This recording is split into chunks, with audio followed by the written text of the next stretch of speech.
बड़ी खबर महाराष्ट्र के यवतमाल से है, जहां महाराष्ट्र में इन दिनों बंजारा और धानगर समाज को हैदराबाद गजेट के अनुसार आदिवासी प्रवर्ग में शामिल करने का मुद्दा ज्वलंत बना है। इसी पृष्ठभूमि पर वणी में आदिवासी कृति समिति के बैनर तले एक विशाल आदिवासी आरक्षण बचाव मोर्चा निकाला गया।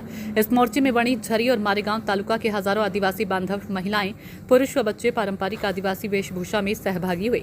ढोल नगाड़ों, पारंपरिक नृत्य और संस्कृति की झलकियों के साथ आदिवासी समाज ने अपनी एकजुटता का भव्य प्रदर्शन किया। दिलदार शेख की रिपोर्ट। जय बिरसा, जय आदिवासी, जय शिवराय, जय भीम, जय संविधान। मी सीमा कुंबरे। आज आपण बघतो की आज आदिवासी समाजाने अतिशय आक्रोश मोर्चा असा काढलेला आहे आदिवासी आरक्षण बचाव या संदर्भात।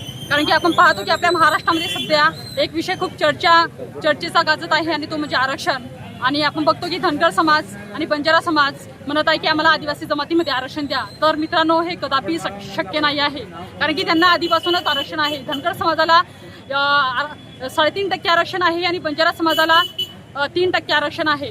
आणि ते म्हणतात की जसं की तेलंगणामध्ये एसटी मध्ये आमचा बंजारा समाज आहे, तसं आम्हाला महाराष्ट्रामध्ये द्या हैदराबाद गॅजेटनुसार। तर ते शक्य नाही आहे। आपला भारत देश हा संविधानावर चालतो।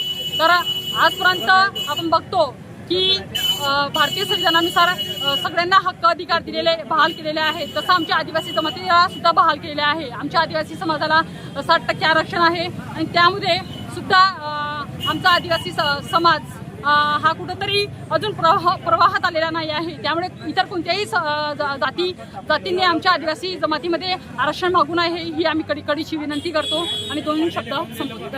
आरक्षण मागत आहे त्या समाजामध्ये आम्ही या आरक्षण कुणाला देऊ नये या खूप तीव्र आंदोलन करत आहोत आम्ही या बंजारा समाजाविरोधात। आणि याच्यानंतरही आम्ही शासनाला भव्य असं मोर्चा काढून त्यांना निवेदन देऊन त्यांच्यावर आक्रमक मोर्चा काढून त्यांना स्वीकारतो। बंजारा विरुद्ध आंदोलन का काढण्याची गरज पडली तुम्हाला? बंजारा विरोध आंदोलन करण्याची या पडलेली आहे की बंजारा समाज हा जात आहे, जमात नाही। आदिवासी हा जमात आहे। त्यामुळे आम्ही आदिवासी सर्व महिला बांधव मोर्चा काढून राहिलेलो आहे। ॲक्च्युली काय झालंय, तुमचा मोर्चा काढण्याचा उद्देश काय आहे? मोर्चा काढण्याचा उद्देश म्हणजे आमच्या समाजाचा आरक्षण आम्ही बंजारा समाजाला देऊ नये या कारणाने आम्ही मोर्चा काढतो। असा अध्यादेश आहे का? बंजारा समाजात हैदराबाद गॅजेशनचा आहे आणि या गॅजेशनमध्ये महाराष्ट्रामध्ये अजून लागू झालेला नाही आहे। म्हणून हा आदिवासी समाजाला बंजारा समाज काही देणार नाही। जय जवाहर, मी उर्वशी संदीप सरकार। मी यवतमाळ जिल्हा वणीतलीच आहे आणि आज आमच्या वणी शहरात मोर्चा निघाला आहे आदिवासी समाजाचा। आणि हा मोर्चा आमच्या आरक्षणासाठी निघाला आहे। आमचा विरोध आहे की धनगर आणि बंजारा समाज हे आदिवासीच्या ह्याच्यानं हे करावं आणि जर त्यांना आदिवासी ह्याचं घ्यायचं असेल तर त्यांना आदिवासीचे पोटी जन्म घेऊनच इथे यावं। आम्ही आदिवासी धनगर आणि बंजारा समाजाचा विरोध करतो। का बरं विरोध करते बेटा? विरोध का? संविधानिक हक्कांनी, संविधानिक अधिकारातून मिळालेला आहे। त्यामुळे आदिवासी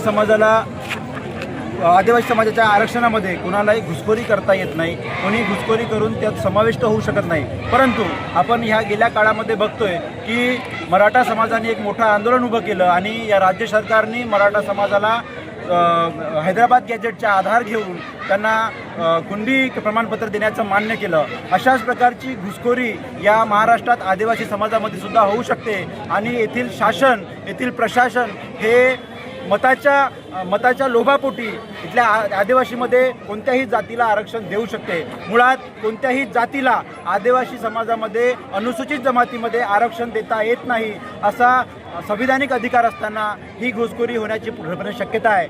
आम्ही या मोर्चाच्या माध्यमातून या सरकारला सांगू इच्छितो की आदिवासी समाज यापुढे शांत बसणार नाही।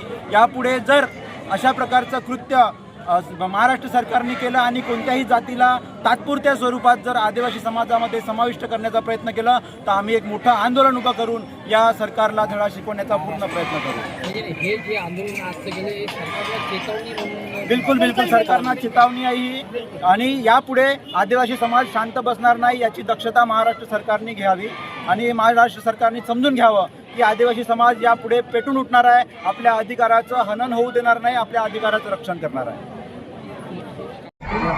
आज आमच्या सर्व आदिवासी बांधवांचा आरक्षणाच्या संदर्भामध्ये जो मोर्चा आहे तो मोर्चा आम्ही आज SDO कार्यालय आणून आमच्या हक्काचं जे आरक्षण आहे हे कोणत्याही समाजानं देऊ नये अशा पद्धतीचं निवेदन आम्ही SDO मार्फत शासनाला दिलेलं आहे. आणि त्याचप्रमाणे जे बोगस आदिवासी आहे हे बोगस आदिवासी शासनाने बडतर्फ करून आमच्या खऱ्या आदिवासींना न्याय मिळून आमच्या विद्यार्थ्यांना त्यांचा न्याय मिळावा या ठिकाणी आम्ही या ठिकाणी आजच्या मोर्चाचं आयोजन आहे. त्याचप्रमाणे आदरणीय बावनकुळे साहेबांनी जो हस्तांतराचा जो कायदा होता आमच्या आदिवासीची जमीन कोणी घेत नव्हती, परंतु तो एक नवीन GR काढण्याचं त्यांचं षडयंत्र असून आमच्या आदिवासींच्या जमिनी हडपण्याचा त्यांचा प्रयत्न आहे. हा प्रयत्न आम्ही हाणून पाडल्याशिवाय राहणार आहे अशा पद्धतीचं सर्व समाज बांधवांनी आज रोजी SDO मार्फत कलेक्टर आणि कलेक्टर शासनाला निवेदन दिलेलं आहे. निश्चितपणे तुमचा मुद्दा कोणता होता?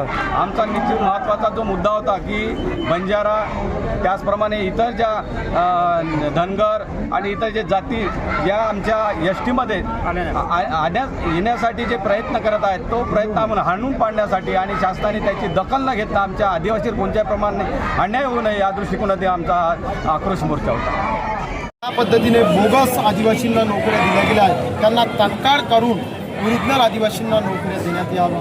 तिसरी मागणी अशी आहे, चंद्रशेखर बावनकुळे साहेबांनी ज्या पद्धतीने आदिवासींच्या जमिनी हस्तांतरण कायदा रद्द करून दीर्घ मुदतीवर शेती भाडेतत्वावर देण्याचे आम्ही कायदा काढू असे जे पत्रकार परिषद घेतली त्याविरोधात सुद्धा आम्ही इथे उपविभागीय कार्यालयात निवेदन दिले आहे व असे कोणत्याही प्रकारचे कायदे आणून आदिवासी समाजावर अन्याय करू नये अशी आमची प्रमुख मागणी आहे.